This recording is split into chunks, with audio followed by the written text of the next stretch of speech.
ശ്രീധർ, ഇന്ന് ഉപതെരഞ്ഞെടുപ്പിൻ്റെ റിസൾട്ട് കേരളത്തിൽ വന്നു. കേരളത്തിലെ റിസൾട്ടുകളാണ് മാധ്യമപ്രവർത്തകർ ഏറ്റവും കൂടുതൽ, മാപ്രകൾ ഏറ്റവും കൂടുതൽ ചർച്ച ചെയ്യുന്നത്. ചേലക്കര, പാലക്കാട്, വയനാട്. അതേസമയം മഹാരാഷ്ട്രയിൽ ഒരു കാവി സുനാമി നടന്നത് ഇവരാരും അറിഞ്ഞിട്ടില്ല. മഹാരാഷ്ട്ര എന്ന് പറഞ്ഞാൽ ഇന്ത്യയിലെ ഏറ്റവും വലിയ സംസ്ഥാനങ്ങളിലൊന്നാണ്. ഹിന്ദി ഹൃദയഭൂമി എന്ന് നമുക്ക് പറയാം. അതുപോലെ തന്നെ ഹിന്ദി ഹൃദയഭൂമിയായിട്ടുള്ള ഉത്തർപ്രദേശിലും 9 മണ്ഡലങ്ങളിൽ ഉപതെരഞ്ഞെടുപ്പ് നടന്നിട്ടുണ്ട്.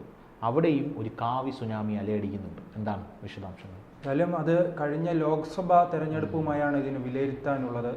ഇന്ത്യയിൽ തന്നെ ഏറ്റവും അധികം ലോക്സഭാ സീറ്റുള്ള ഒരു സംസ്ഥാനമാണ് ഉത്തർപ്രദേശ്. അതിന് സമാനമായി തന്നെയാണ് മഹാരാഷ്ട്രയിൽ 48ലധികം സീറ്റുണ്ട്. ഈ 2 സംസ്ഥാനങ്ങളിലും ഇപ്പോൾ BJPയുടെ വലിയ മുന്നേറ്റമാണ് ഉണ്ടായിരിക്കുന്നത്. കഴിഞ്ഞ ലോക്സഭാ തെരഞ്ഞെടുപ്പിൽ ഈ മണ്ഡലങ്ങളിലെല്ലാം വലിയ തിരിച്ചടിയാണ് BJPക്ക് ഉണ്ടായിരുന്നത്. കാരണം 2014 തന്നെ BJPയുടെ വലിയ മുന്നേറ്റത്തിന് കാരണം ഉത്തർപ്രദേശാണ്. പൊതുവെ ഉത്തരേന്ത്യയിലെല്ലാം ഉണ്ട്, ഉത്തർപ്രദേശ് പിടിച്ചാൽ ഭരണത്തിൽ വരാം, ഡൽഹിയിൽ എത്താമെന്നാണ് രാഷ്ട്രീയക്കാരുടെ പൊതുധാരണ.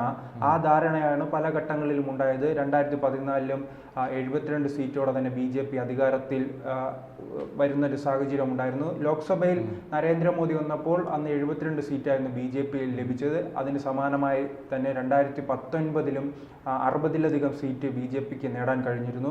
BJP അവകാശപ്പെട്ടിരുന്നത് ഈ ലോക്സഭാ തെരഞ്ഞെടുപ്പിൽ ഉത്തർപ്രദേശിൽ നിന്ന് 70ലധികം സീറ്റ് നേടുമെന്നായിരുന്നു. പക്ഷെ അത് നേടാൻ കഴിഞ്ഞില്ല, വലിയ രീതിയിൽ കുറഞ്ഞിരുന്നു.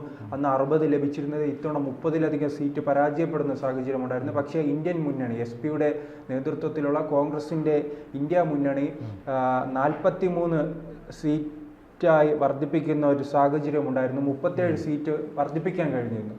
അപ്പോൾ തന്നെ എല്ലാവരും പറഞ്ഞിരുന്നത് ഉത്തർപ്രദേശിൽ നിന്ന് പൂർണ്ണമായി തന്നെ BJP പരാജയപ്പെടുന്ന സാഹചര്യം ഉണ്ടായി.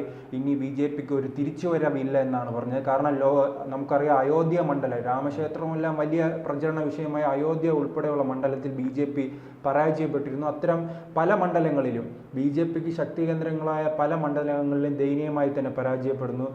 സ്മൃതി ഇറാനി അമേഠിയിൽ പരാജയപ്പെടുന്നു. അതോടൊപ്പം തന്നെ സോണിയാഗാന്ധിയുടെ മണ്ഡലമായ ഇരുന്ന സ്ഥലത്താണ് ഇപ്പോൾ രാഹുൽ ഗാന്ധി മത്സരിച്ചത്. രാഹുൽ ഗാന്ധി നരേന്ദ്രമോദിയേക്കാൾ ഭൂരിപക്ഷം ആ മണ്ഡലത്തിൽ വർദ്ധിപ്പിക്കുന്നുണ്ട്. കാരണം വാരണാസിയിൽ നരേന്ദ്രമോദിക്ക് കിട്ടിയ 2-3 ലക്ഷം വോട്ടാണ്. അതിനേക്കാൾ ഇരട്ടിയിലധികം അദ്ദേഹത്തിന് രാഹുൽ ഗാന്ധിക്ക് സ്വന്തം മണ്ഡലത്തിൽ നിന്ന് ലഭിക്കുന്നു. അങ്ങനെ വലിയ ഇതുണ്ടായിരുന്നു, പരാജയമായിരുന്നു അന്ന് BJPക്ക് അനുഭവപ്പെട്ടത്. അതിനുശേഷം തന്നെ BJPയിൽ തന്നെ തർക്കം ഉടലെടുക്കുകയാണ്. ഈ പരാജയത്തിന് കാരണം യോഗി ആദിത്യനാഥ് ആണ് എന്ന രീതിയിലുള്ള തർക്കമുണ്ടായിരുന്നു. അദ്ദേഹത്തിൻ്റെ മുഖ്യമന്ത്രി സ്ഥാനത്തെ തന്നെ അത് ബാധിക്കുന്ന രീതിയിലുള്ള പ്രശ്നങ്ങളുണ്ടായി. എന്തായാലും അതിനുശേഷം നടക്കുന്ന ആദ്യത്തെ ഉപതെരഞ്ഞെടുപ്പാണ്. 9 സീറ്റിലുള്ള മത്സരത്തിൽ ഇപ്പോൾ 7 സീറ്റിലും BJP മുന്നേറ്റമുണ്ടായി, വലിയ മുന്നേറ്റമാണ് ഉണ്ടായിരിക്കുന്നത്. അതോടൊപ്പം 2 സീറ്റിൽ മാത്രമാണ് SP ഒതുങ്ങിയിരിക്കുന്നത്. കോൺഗ്രസിന് എന്തായാലും അവിടെ സീറ്റ് നൽകുവാൻ SP സഖ്യം തയ്യാറായിട്ടില്ല. കാരണം ഈ ലോക്സഭാ തെരഞ്ഞെടുപ്പിൽ വിജയത്തിന് ശേഷം ഇന്ത്യ മുന്നണി ശക്തിപ്പെട്ടു, തങ്ങൾ ഉത്തർപ്രദേശിലെ വലിയ സംഭവമായി കോൺഗ്രസ് വിചാരിച്ചിരുന്നു. പക്ഷേ കോൺഗ്രസുമായി ചർച്ച നടത്താതെ SP തങ്ങളുടെ സീറ്റ് സ്ഥാനാർത്ഥികളെ പ്രഖ്യാപിക്കുന്ന ഒരു നീക്കമുണ്ടായി. ആ നീക്കം എന്തായാലും ഇപ്പോൾ പരാജയപ്പെട്ടിരിക്കുകയാണ്. ഇനി ഇതിൽ നിന്ന് ഏറ്റവും വ്യക്തമാകുന്നത് 2017 ആദ്യമായി അവിടെ യോഗി ആദിത്യനാഥ് അധികാരത്തിൽ വരുന്നത്. അതിനുശേഷം 2022 അദ്ദേഹത്തിന് അധികാരത്തിൽ വരാൻ കഴിഞ്ഞിരുന്നു. പക്ഷേ ഈ ലോക്സഭാ തെരഞ്ഞെടുപ്പോടുകൂടി തന്നെ ചർച്ച ഉയർന്നു വന്നത് ഇനി യോഗി ആദിത്യനാഥ് ഉത്തർപ്രദേശിൽ മുഖ്യമന്ത്രി ആകില്ല. കാരണം ഈ ലോക്സഭാ തെരഞ്ഞെടുപ്പിൽ വലിയ മുന്നേറ്റം ഉണ്ടാക്കുവാൻ ഈ അഖിലേഷ് യാദവിന് കഴിഞ്ഞല്ലോ. അതിനാൽ തന്നെ അടുത്ത മുഖ്യമന്ത്രിയായ അഖിലേഷ് യാദവ് വരുമെന്നായിരുന്നു രാഷ്ട്രീയ നിരീക്ഷകർ ഉൾപ്പെടെയുള്ളവർ, SP ഉൾപ്പെടെ അവകാശപ്പെട്ടിരുന്നത്. അതിൻ്റെ തുടർച്ചയായി തന്നെ ഈ ഉപതെരഞ്ഞെടുപ്പുകളിലും SPക്ക് വിജയം നേടാൻ കഴിയുമെന്നും അവർ പ്രതീക്ഷിച്ചിരുന്നു. എന്നാൽ വീണ്ടും ഇപ്പോഴുള്ള പുതിയ അറിവ് അനുസരിച്ച് യോഗി വീണ്ടും UPയിൽ ശക്തിപ്പെടുകയാണ്. അദ്ദേഹം 2027 വീണ്ടും അധികാരത്തിൽ വരാനുള്ള സാധ്യതയുണ്ട്. അങ്ങനെ അധികാരത്തിൽ വരികയാണെങ്കിൽ തുടർച്ചയായി 3 തവണ അധികാരത്തിൽ വന്നതിന് ശേഷമായിരുന്നു നരേന്ദ്രമോദി ഇന്ത്യയുടെ പ്രധാനമന്ത്രി സ്ഥാനാർത്ഥിയായി മാറുന്നതും പ്രധാനമന്ത്രിയായി വരുന്നതും. അങ്ങനെ നാം നോക്കുകയാണെങ്കിൽ 2027 യോഗി വിജയിക്കുകയും ചെയ്ത് അടുത്തു വരുന്ന അപ്പോഴേക്കും നരേന്ദ്രമോദി എന്തായാലും ഇത് അവസാന തെരഞ്ഞെടുപ്പായിരിക്കുമെന്നാണ് കരുതുന്നത്. അങ്ങനെയാണ് 2029 BJPയുടെ മുഖ്യമന്ത്രി സ്ഥാനാർത്ഥിയായി തന്നെ പ്രധാനമന്ത്രി സ്ഥാനാർത്ഥിയായി തന്നെ യോഗി ആദിത്യനാഥ് മാറാനുള്ള സാധ്യതയും നിലവിൽ കാണുന്നുണ്ട്. എന്തായാലും വലിയ മുന്നേറ്റം മഹാരാഷ്ട്രയിലും അതോടൊപ്പം തന്നെ അതിന് സമീപമുള്ള ഉത്തർപ്രദേശിലും ഉണ്ടാക്കിയിട്ടുണ്ട്. ഈ ഉത്തർപ്രദേശിൽ ഇപ്പോൾ ഈ തെരഞ്ഞെടുപ്പ് നടന്ന പലതും ഈ എസ് പിയുടെ ശക്തി കേന്ദ്രങ്ങളായിരുന്നു. എസ് പിയുടെ ശക്തി കേന്ദ്രങ്ങളിലാണ് ഇത്തരമൊരു മുന്നേറ്റം ഉണ്ടാക്കാൻ കഴിഞ്ഞത് ബി ജെ പിക്ക് വലിയ അനുകൂല ഘടകമായി മാറിയിട്ടുണ്ട്. അതോടൊപ്പം തന്നെ ഇനി വരുന്ന തെരഞ്ഞെടുപ്പുകളിലും വലിയ ഊർജം നൽകുന്നതാണ്. ഇനി 2 വർഷത്തിനുള്ളിൽ തന്നെ 2-3 വർഷത്തിനുള്ളിൽ തന്നെ നിയമസഭാ തെരഞ്ഞെടുപ്പുണ്ട്, തദ്ദേശ സ്വയംഭരണ തെരഞ്ഞെടുപ്പ് ഉൾപ്പെടെ വരികയാണ്.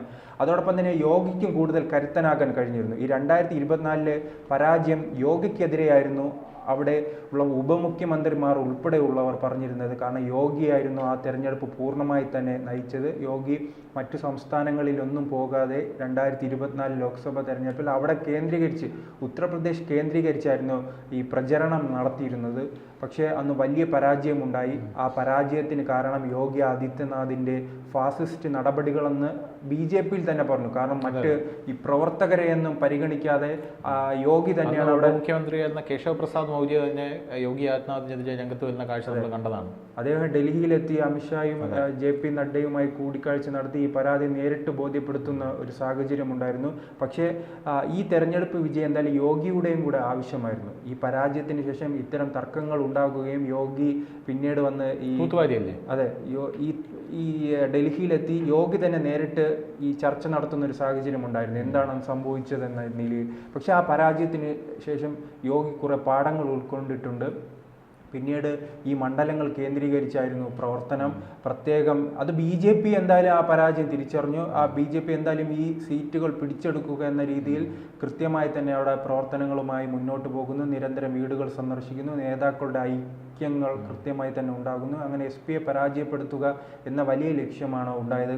അല്ലാത്ത പക്ഷം ഇനി BJP എന്തായാലും ഇപ്പോൾ ഒരു 5 വർഷം ഭരിച്ചു കോൺഗ്രസിനെ പോലെയാണ്. കോൺഗ്രസ് പല സംസ്ഥാനം അങ്ങനെയാണ് ചിന്തിക്കുന്നത്. ആദ്യം ഒരു 5 വർഷം അധികാരത്തിൽ വരിക, പിന്നീട് എന്തായാലും തങ്ങൾ പരാജയപ്പെടും, എന്നിട്ട് വീണ്ടും അധികാരം നേടുക എന്നതാണ് കോൺഗ്രസിൻ്റെ രീതി. പക്ഷെ അങ്ങനെയല്ല. BJP ഒരു സംസ്ഥാനത്ത് അധികാരത്തിൽ വന്നാൽ അവിടെ തുടർച്ചയായി തന്നെ 15 വർഷം ഭരിക്കുക എന്നതാണ്. കാരണം 2013-12 കാലഘട്ടത്തിൽ നരേന്ദ്രമോദി പ്രധാനമന്ത്രി സ്ഥാനാർത്ഥി ആയപ്പോൾ തന്നെ BJP പറഞ്ഞത് നരേന്ദ്രമോദി 15 വർഷം ഭരിക്കുവാനാണ് വരുന്നത് എന്ന രീതിയിലാണ്. അത്തരത്തിൽ വലിയ ലോങ് ടൈമായ പ്രതീക്ഷയാണ് BJP പലപ്പോഴും വച്ചു പുലർത്തുന്നത്. അതിന് സമാനമായി തന്നെ 2027 നിയമസഭാ തെരഞ്ഞെടുപ്പ് ലക്ഷ്യം വെച്ചാണ് യോഗി ആദിത്യനാഥ് നീങ്ങുന്നത്. അതിന് കരുത്തേകുന്ന ഒരു വിജയമാണ് ഉത്തർപ്രദേശിൽ ഉണ്ടായിരിക്കുന്നത്.